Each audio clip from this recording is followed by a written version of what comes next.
14 na ang natukoy na sangkot sa umano'y hazing na ikinamatay ng maritime student na si Kenneth Alcedo. Hamon ng DILG sa mga senior officer ng fraternity. Tumulong na mapasuko ang mga sangkot. Nakatutok si June Veneracion. Hinatid nga sa ospital pero inabandon na naman ng 3 lalaki ang pumanaw na umano'y hazing victim na si Kenneth Alcedo sa General Trias, Cavite nitong linggo. Kinustudiya na ang driver pero hindi malinaw kung kumusta ang paghahanap sa dalawa niyang kasama. Nakabilang sa 14 na Tau Gamma Phi members na tinukoy ng pulisya na sangkot sa hazing. Ikinanta sila ng neophyte na kasabay ni Kenneth sa initiation. Meron pang isang neophyte ang nakahanda raw tumistigo. Once ikaw ay neophyte and then you undergo initiation rites, yung dun sa hazing, no? Pag hindi ka nag-cooperate and or you are also in violation of the anti-hazing law. Una nang sinabi ng PNP na nasa 20 ang dumalo sa initiation rites. Hinamon na ni Interior Secretary John Vic Rimulya ang mga kinausap na senior officer ng Tau Gamma Phi na tumulong na mapasuko lahat ng mga sangkot. Huwag nyo nang hintayin ng PNP ang makahanap sa inyo. It might get worse. Okay? Ang PJK dito okay? Pero mas maganda na i-surrender nila sa habulin namin yung pag-puso. Ang usapan namin with Secretary Remulla is we will ask our members, those that committed the crime to surrender.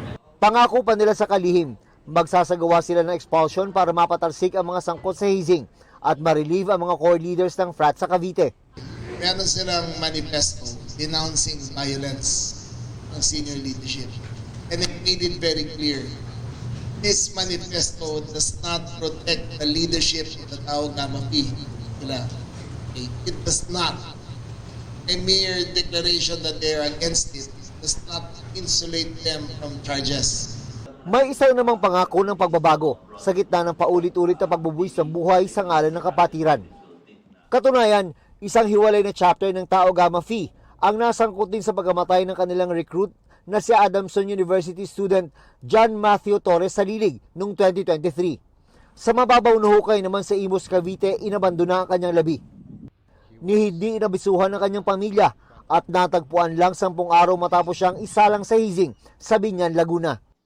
Kaya ang tanong sa Tau Gamma, bakit patuloy pa rin itong nangyayari kung ipinagbabawal nila ang hazing? There are people that really don't follow the law, so there are cases where in our structure there's still some some that will disobey or not follow protocol. This is unacceptable.